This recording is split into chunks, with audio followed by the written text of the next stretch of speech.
Около 1470 года французский художник Жан Фуке изобразил строительство собора. Леса, огромный колесный кран, каменотесы высекают блоки нужной формы, скульпторы вырезают из камня статуи. Большая часть здания уже готова. Мы видим стрельчатые арки, ажурные розы, порталы с рядами фигур. Готику ни с чем не спутаешь. Только здание это странное. Оно не похоже на реальные готические соборы. Их обычно строили в форме вытянутых базилик с перекрестием трансепта. А тут перед нами нечто кубическое.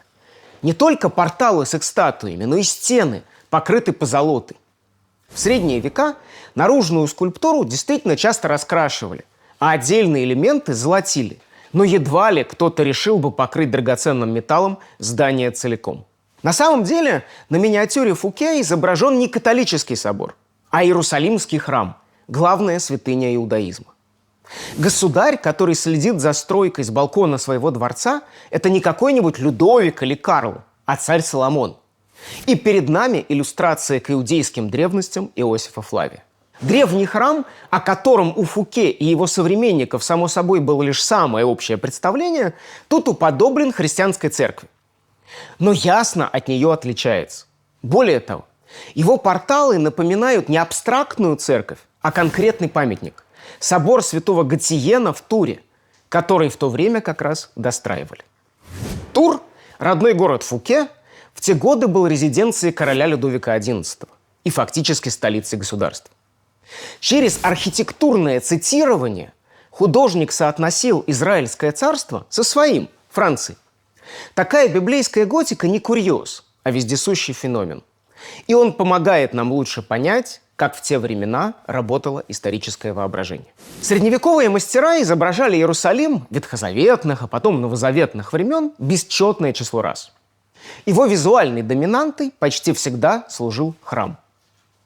В одних сюжетах фигурировал первый храм, который был построен при царе Соломоне и разрушен вавилонским царем Навуходоносором в 586 году до нашей эры. В других – второй храм, заложенный в 516 году, на рубеже старой и новой эры, перестроенный царем Иродом, а в 70 году нашей эры разрушенный римской армией под командованием Тита. Именно в этом храме 12-летний Иисус проповедовал перед еврейскими учителями, и оттуда он изгонял торговцев. Хотя в его времена в Иерусалиме стоял второй храм. Его в средние века тоже чаще всего именовали Соломоновым. Как вообразить, и для нас важнее изобразить иудейскую святыню? Существовало множество вариантов. Храм часто представляли на манер Фуке, как готический собор, обычный или с какими-то нехристианскими элементами, как ротонду с колоннами, круглое или многоугольное сооружение с куполом, огромную башню из нескольких сужающихся кверху уровней. Многие из этих сооружений напоминали купол скалы, исламское святилище, воздвигнутое в конце VII века на Храмовой горе, на месте давно разрушенного храма. Это восьмиугольное строение было возведено там, откуда по мусульманскому преданию пророк Мухаммед вместе с ангелом Джабраилом вознесся на небеса. В средние века христианские паломники часто принимали купол скалы за перестроенные руины иудейского храма или за сам храм, переоборудованный мусульманами под свои нужды. В IX веке французский монах Бернард, побывав в Иерусалиме, написал, что видел там Соломонов храм, в котором находится синагога сарацин. На исходе Средневековья облик купола скалы был хорошо известен в Европе, благодаря отчетам паломников, миниатюрам, гравюрам, запечатлевшим облик тогдашнего мусульманского города. А потому храм даже в новозаветных сценах часто изображали с полумесяцем, который символизировал тогда не только ислам, но и неверие в целом. Хорошо, с храмом разобрались. А как выглядел город, лежащий вокруг? Западные художники XV века, как правило, представляли Иерусалим на привычный им манер. Островерхие шпили готических церквей, крепостные башни с бойницами, ратуши с высокими колокольнями, дома с треугольными или ступенчатыми фронтонами, рыночные площади, все как положено. К этим реалистическим видам они часто добавляли несколько архаично-романских или восточно-экзотических деталей, чаще всего купола.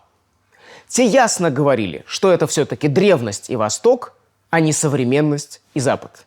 Но это все еще половина истории. Многие художники делали следующий шаг к архитектурному портрету. Это значит, что они придавали Иерусалиму облик конкретных городов – Парижа, Брюгге, Нюрнберга, Вены. Или, если взглянуть с другой стороны, представляли свои города, может быть, города заказчиков, как Иерусалимы, перенося знакомые шпили и башни в сакральное пространство Рождества или Распятия. Приведу несколько примеров. В роскошном часослове герцога Берийского, одной из самых известных рукописей XV века, волхвы, устремившиеся с дарами к младенцу Иисусу, собираются на фоне готического города. И в нем легко узнать Париж. Взгляните на эти две башни Нотр-Дама. Правда, вокруг них высятся скалы, каких вокруг французской столицы не сыщешь. В середине века Жан Фуке, которого вы уже знаете, украсил миниатюрами часослов, предназначенный для королевского казначея Этьена Шевалье. В этой рукописи многие библейские события тоже разворачиваются на фоне Парижа. Например, праведный Иов, покрытый язвами, лежит на гноище, а за ним возвышается огромный Винсентский замок со своим впечатляющим донжоном.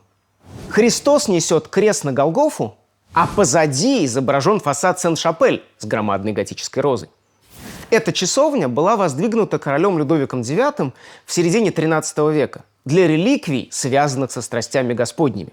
Тернового венца, частицы креста и копья, которым сотник Лангин пронзил бок Иисуса.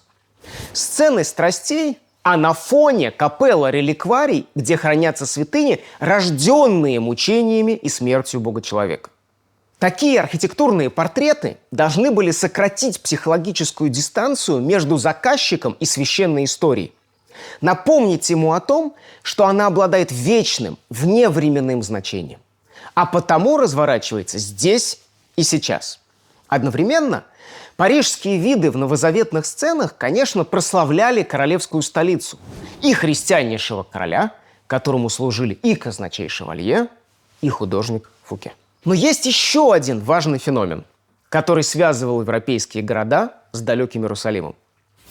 В разных концах христианского мира в средние века строили реплики храма гроба Господня. Благодаря воспроизводству форм, размеров или пропорций главной Иерусалимской церкви, а иногда, в общем, почти без всякого внешнего сходства с ней, они должны были воссоздать сакральную ауру, окружавшую оригинал, и стать местом памяти о распятии и воскресении. Кроме того, европейские города порой декорировали себя как Иерусалимы. Возьмем, например, Брюгге. Там с XII века хранилась реликвия крови Христовой. Позже в честь этой святыни стали проводить торжественные процессии. В это время город, в том числе с помощью расписных декораций, превращался в Иерусалим. Интерес к Святой Земле подпитывался религиозными и военными устремлениями бургундского герцога Филиппа Доброго. Мечтая освободить настоящий Иерусалим от мусульман, он приступил к строительству флота, предназначенного для будущей экспедиции. Когда в 1440 году он торжественно прибыл в Брюгге, там была установлена картина, представлявшая город как Иерусалим. Однако триумфально вступить в настоящую Святую Землю герцогу было не суждено. Эпоха крестовых походов давно закончилась. Они остались только в воспоминаниях и в мечтах. Иерусалим находился в руках египетских мамлюков, а потом на века отошел к главной мусульманской державе региона – Османской империи. Мы привыкли к тому, что можно цитировать тексты. Выше я показал, как и зачем можно цитировать архитектуру. Но тот же метод начали применять и к природным ландшафтам. На исходе Средневековья некоторые художники стали включать в свои библейские сцены не только портреты городов, но и узнаваемые пейзажи. В 1444 году южно-немецкий мастер по имени Конрад Виц на алтарной панели, предназначавшейся для собора Женевы, изобразил сюжет, соединивший несколько евангельских эпизодов. Он известен как «Чудесный улов», «Хождение по водам» или «Призвание апостола Петра». Взглянем. Христос по глади Тивериадского озера идет к лодке, в которой рыбачат его ученики, в том числе Петр. А перед лодкой мы видим того же Петра, который попытался дойти до Христа по воде, но начал тонуть. На том берегу озера, явно срисованного с Женевского, видна гора под названием Ле-Моль, а за ней заснеженный массив Монблана. Как считается, швейцарская Галилея, нарисованная Витцем, это старейший портрет ландшафта, сохранившийся в североевропейской живописи. В те времена горы, долины, леса, реки и побережья служили фоном для главного – библейских или исторических сцен. Никому бы не пришло в голову превратить их в самостоятельный сюжет, изобразить без людей. Но в следующем, 16 столетии, этот шаг будет сделан, и родится новый самостоятельный жанр – пейзаж.